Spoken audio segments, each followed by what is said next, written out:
Hi, some slides now about the color wheel.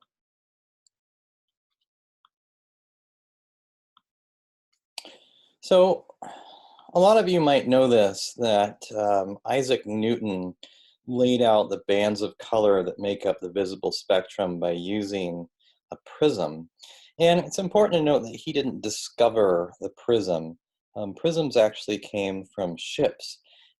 Deck prisms were used to provide light beneath the deck of a ship.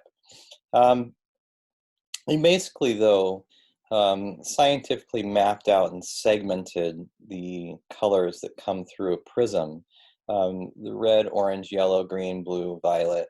Of course, there aren't um, solid, specific divisions of these colors when we see a prism. It's a gradient of color. And so you may be able to think of a naturally occurring spectrum when we see a rainbow, and it's a gradual change from one color to the next. So, what he figured out then is that on one edge of the spectrum, we've got infrared, so that's over on the far left. On the other edge of the spectrum, we've got ultraviolet over on the far right. So, if we were to wrap this around into a circle, making red meet red, we could get a color wheel.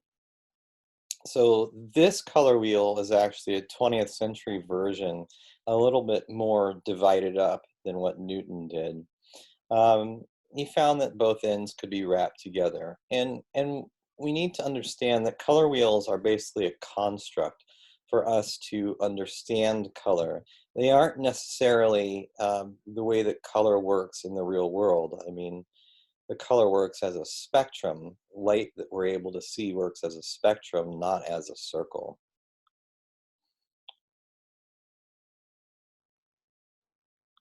So let's look at some historical color wheels. You can see these early Renaissance versions of laying out or mapping the way that color works.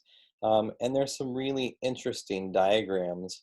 We can see these linkings of white to black and the other colors here in Latin in between. Another sort of arc-shaped one as well. Here's some very rudimentary color wheels that happened before Newton really laid out the order of colors. As things evolve, as they do, we start to see some interesting things happen in terms of the shape and relationship of colors. And we can see, for example, here from 1740, we've got all of the correct colors in the color wheel, but they aren't positioned in the same way we're used to. We're used to seeing blue and yellow and red at equidistant spots. So this red would be shifted up to here. Some really beautiful examples of something like this. And this shows an understanding, perhaps before the scientific understanding of subtractive light. If the pigment mixtures of red and blue and yellow come together, as we know, we would see them all absorbed, all the light absorbed, and we would get black.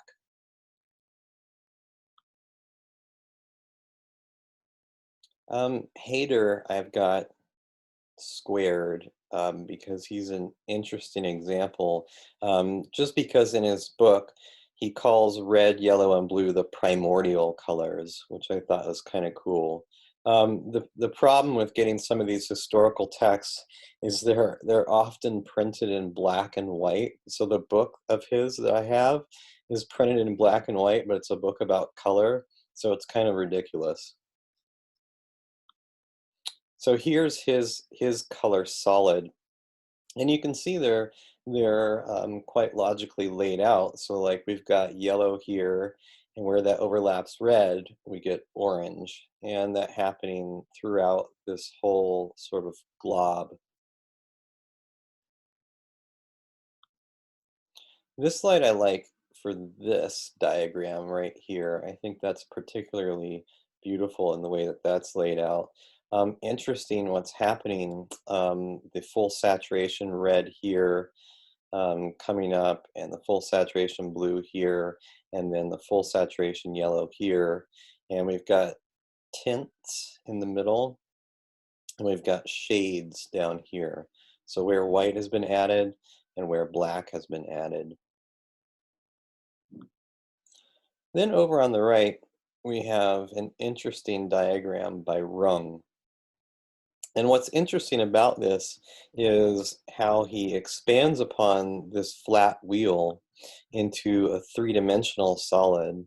And so conceptualizing the color wheel as a globe, we can understand that the color around the equator would be the full saturation color. Up towards the top would be the colors with white added, so tints.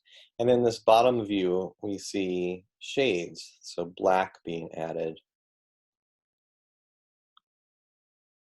Just some more interesting diagrams. We may have seen this before. Here, this is kind of cool. So we get closer and closer to the modern wheel, and the person on this slide I want to point out is Chevreul. He was a chemist for a textile company, and his job was to figure out colors that would look good next to each other on textiles. And he ended up going into all of this research, and we'll see in a few more lessons notes about after image. And so after image is when you look at one color and then look at a white wall, you see a different color spot. So that's how he figured out what colors should oppose each other on the color wheel. He's really kind of considered the father of modern color theory. So we'll hear more about him later, but this color wheel is really great. I believe there are 48 divisions here. So this is really nice because it provides more subtlety than just the 12 positions that we'll do on our assignment.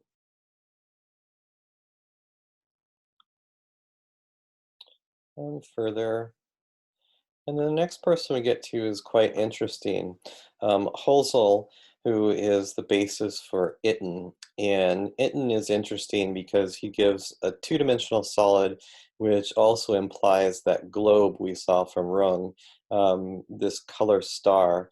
And so his notion was that this star shape could then be cut out and folded into that globe we saw before. But Itten is particularly interesting because he figured out some logical roots to color harmony, and that's something that we'll be talking about in a few weeks, of course. And this is one of Itten's color wheels. And then we come fully modern and we get all of these constructs of the color wheel. Okay, oh, one last slide. This is the color wheel I did on Illustrator, and I put 24 positions on mine instead of just 12, so there's finer divisions. Not quite as far as Chevreul's wheel, but I hope with 24 divisions, it's a little more subtle change from color to color.